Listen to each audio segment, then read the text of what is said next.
जिसने मौन रहकर ये अधर्म होते हुए देखा, उन्हें उनके मौन रहने का दंड मिलेगा।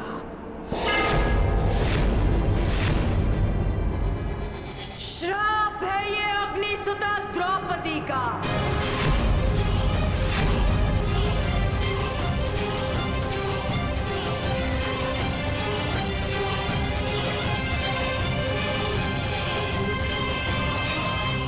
पांचाली, वहीं रुक जाइए महान पांडु पुत्रों। मैंने आपको क्षमा नहीं किया, अब आप सबका मुझ पर कोई अधिकार नहीं। वो अधिकार आप पहले ही हार चुके हैं, और उसका प्रतीक है ये खुले हुए केश, जिन पर अब कभी चूड़ामणि नहीं सजेगी।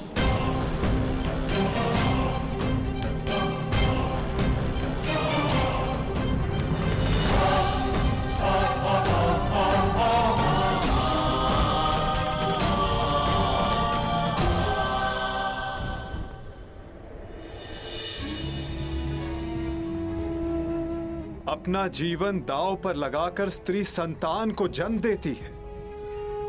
पुत्र के जन्म में अपना नया जीवन खोजती है। पीड़ा के उन पलों में भी उसकी आंखों में दुख के अश्रु नहीं होते। मुख पर प्रसन्नता, मन में संतोष होता है। और बदले में हम पुरुष उसे क्या देते हैं? पुरुष के किए गए हर कार्य का दंड अंततः स्त्री को भुगतना पड़ता है। क्यों? राम को दंड देने के लिए सीता का हरण होता है। सीता को ही अग्नि परीक्षा क्यों देनी होती है? युद्ध पुरुष करता है और पराजित स्त्री होती है। वीर गति पाकर पुरुष स्वर्ग भोगता है और विधवा होकर स्त्री नरक भोगती है। क्यों? क्यों पुरुष का अहंकार जगता है और स्त्री की स्वतंत्रता को सुला दिया जाता है? जुए में, मदिरा के मद में धन पुरुष खोता है और भूख स्त्री के भाग्य में आती है। क्यों? विवाह के पश्चात स्त्री सौभाग्यवती बनकर घर में आती है और उसके मस्तक पर सिंदूर के रूप में उसके पति की दासी होने का चिन्ह लगा दिया जाता है।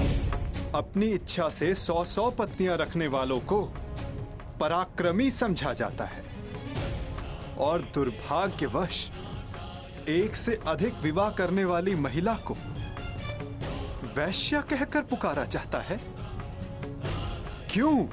पुरुष असफल होकर संसार का त्याग करता है और अपना घर संसार चलाने के लिए स्त्री को संघर्ष करना पड़ता है।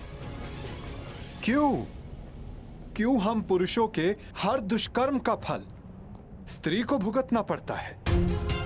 जो जीवन देती है उसका अधिकार तो केवल आनंद, प्रसन्नता और सम्मान होना चाहिए। फिर उसका चीरहरण क्यों होता है? स्मरण रखना, जब तक स्त्री को मान, सम्मान और अधिकार मिलेंगे, ये सृष्टि फलेगी, फूलेगी, विकास होगा। और जब जब स्त्री का मान भंग होगा, जब जब उसका अभिमान पुरुष के दम तले कुचला जाएगा, तब विनाश होगा।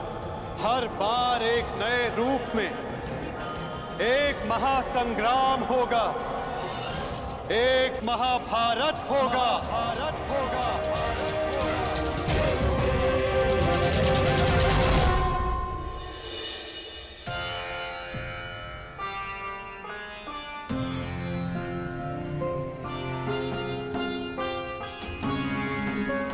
महाराज, आज संसार की सबसे अधिक लज्जित सबसे अधिक दुखदायी सभा संपन्न हुई।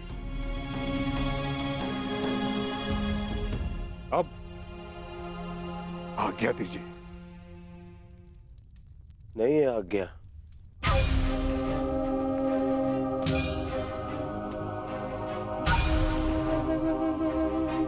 अब क्या शेष है?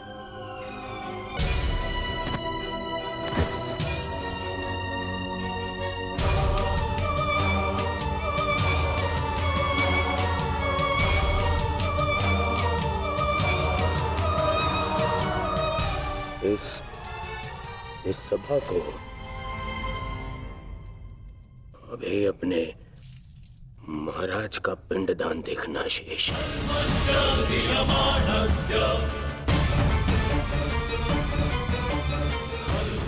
नारिकेलम समर्पयामि। ये क्या अनर्थ कर रहे हो दुर्योधन? अपने पिता का तर्पण कर रहे हो मेरे जीते जी। हाँ, आपका पिंडदान कर रहा हूं।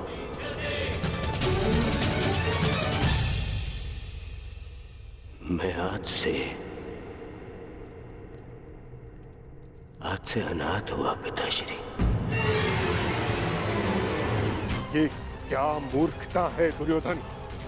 ये मूर्खता नहीं है, ये मेरे और मेरे पिता के मध्य का संबंध है जिसे आज मैं तोड़ रहा हूं।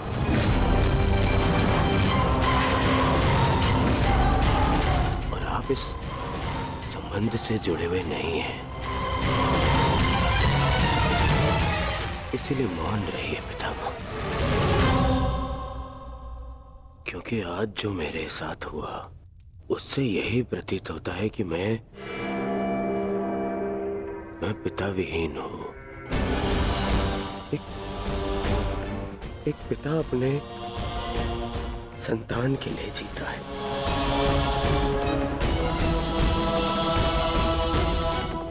परंतु आज मेरे ही पिता ने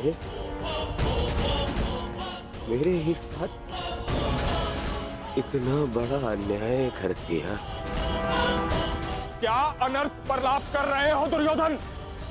मैं प्रलाप कर रहा हूं।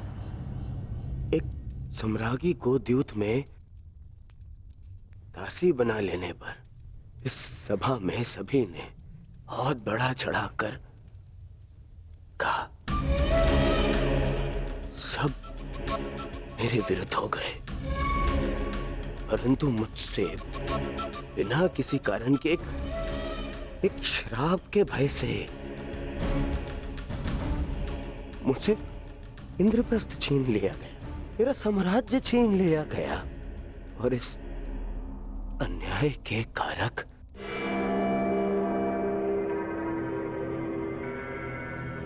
आप हैं पिता महाराज। पहले पितामह के कारण हस्तिनापुर का विभाजन होने दिया आपने, और आज एक श्राप के भय से मेरा जीता हुआ साम्राज्य छीन लिया। महामंत्री, वेदों के ज्ञाता, महाज्ञानी, मंत्र पढ़े। मैं आज अभी इसी क्षण अपने पिता का श्राद्ध करूंगा।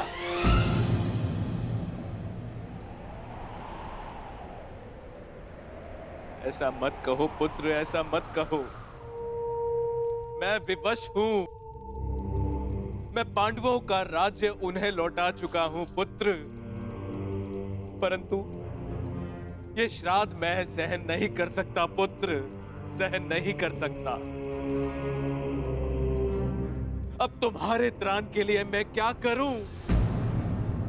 आपके पुत्र को इस त्राण से बचाने के लिए और जीते जी आपको श्राद्ध से बचाने के लिए मेरे पास एक उपाय है महाराज।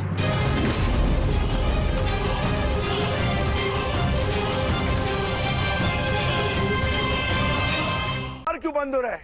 क्या मूर्ख कौरव इसी क्षण युद्ध चाहते हैं? प्रणिपात श्रीमान, महाराज ने आपको स्मरण किया है और लौटने के लिए निवेदन भी किया है। कह दो उनसे हम नहीं आएंगे। अब ना हमें उनका निमंत्रण स्वीकार है और ना ही निवेदन।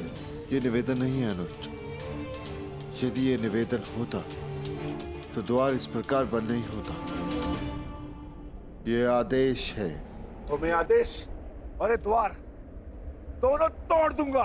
हम लौटेंगे तो बस युद्ध के लिए। नहीं अनुज भीम, नहीं। ताश्री हमारे बड़े हैं।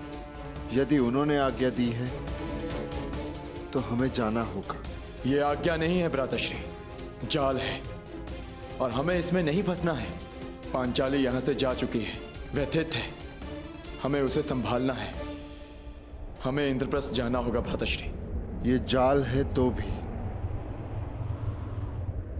हमें धर्म के कारण जाना होगा।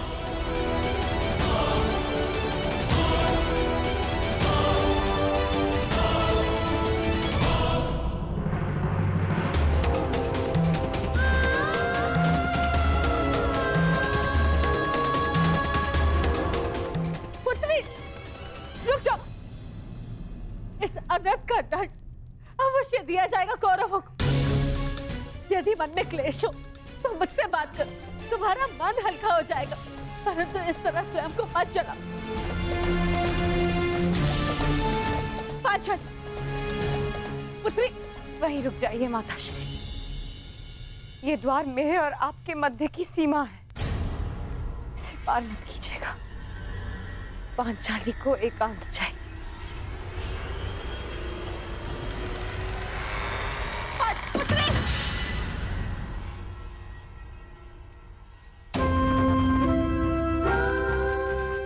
लीजिए ज्येष्ठ, आपका आदेश ना मानने वाली दासी। आओ दासी द्रौपदी, आकर मेरी टंगा में बैठो। आओ। वस्त्र हरण करो इस दासी का, जो हर 2 महीने में अपना पति बदले, जो स्त्री 5-5 के साथ शयन करे, उसे क्या कहा जाता है? बताओ कर्ण।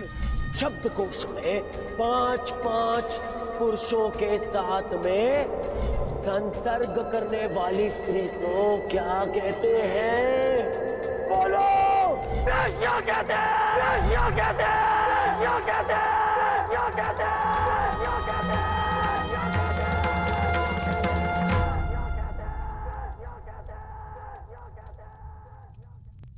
सैनिक, दरवाजा तोड़ दो। पांचाली। ये द्वार द्रौपदी के मन का है बुआ। ये यातना से नहीं खुलेगा, ना ही बल से टूटेगा।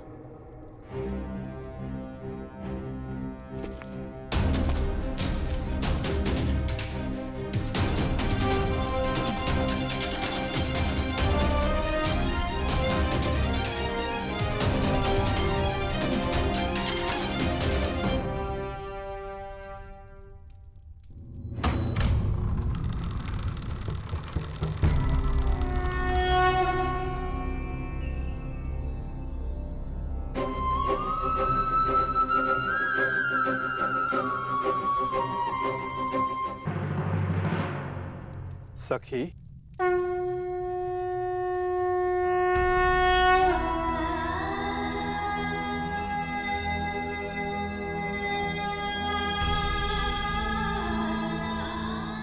चले जाइए सखा, भीतर मत आइएगा।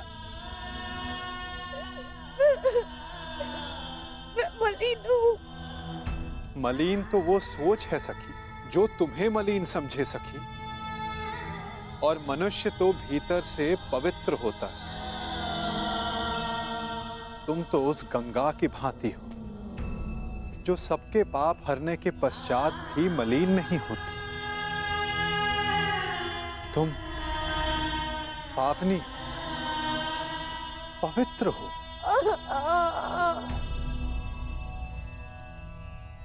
चले जाइए केशव। मेरे संताप का ताप बहुत तीव्र है। कदाचित ये मेरे सगा को भी क्षमा न करे। सखा हूं तुम्हारा, तुम्हारे सुख दुख हानि लाभ में बराबर का भागीदार हूं मैं। तुम्हारे सुख में आनंद किया और आज अपने हिस्से की पीड़ा तुमसे लेने आया हूं, तो अपने भागीदार को उसका अधिकार नहीं दोगी सखी?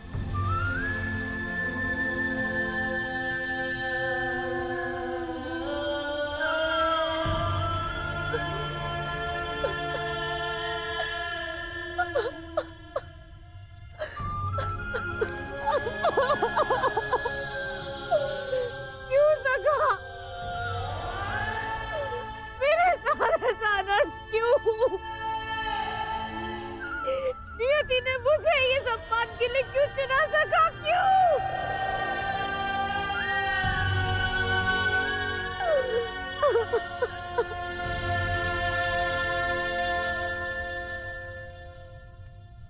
क्यों? ये क्यों बड़ा भयानक होता है सखी? क्योंकि हम इस क्यों के उत्तर को खोजते रह जाते हैं और अपना लक्ष्य खो बैठते हैं।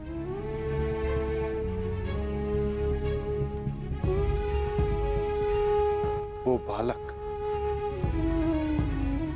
जिसने जन्म लेते ही अपने माता पिता को खो दिया,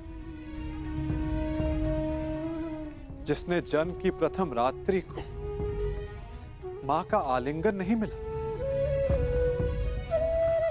ज्वार खाती यमुना का आलिंगन मिला, यदि वो बालक नियति से इस क्यों का उत्तर मांगता, तो क्या मथुरा और गोकुल के नियति को बदल पाता? यदि सीता नियति से पूछती कि रावण ने उनका ही अपहरण क्यों किया, तो क्या ये संसार रावण से मुक्त हो पाता?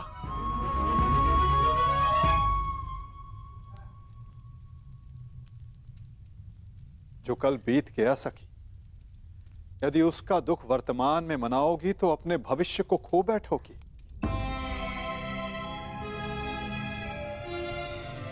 जब अपराध तुमने नहीं किया तो तुम क्यों भीतर से जल रही हो सखी?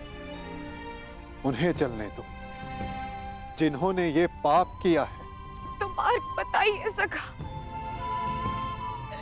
मन में धधकती इस अग्नि को शांत करने का मार्ग दिखाइए केशव।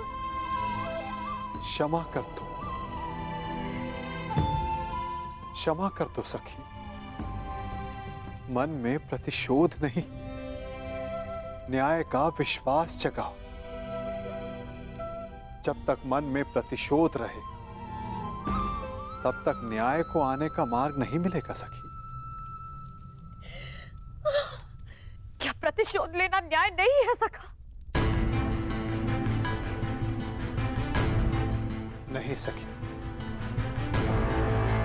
यदि प्रतिशोध लो तो केवल तुम्हारे भीतर की अग्नि शांत होगी, और यदि न्याय के लिए संघर्ष की अग्नि जलाओगी तो दुर्योधन जैसे हर पापी की सोच को भस्म कर पाओगी। तो बोलो सखी, प्रतिशोध लेना है या न्याय स्वीकार है?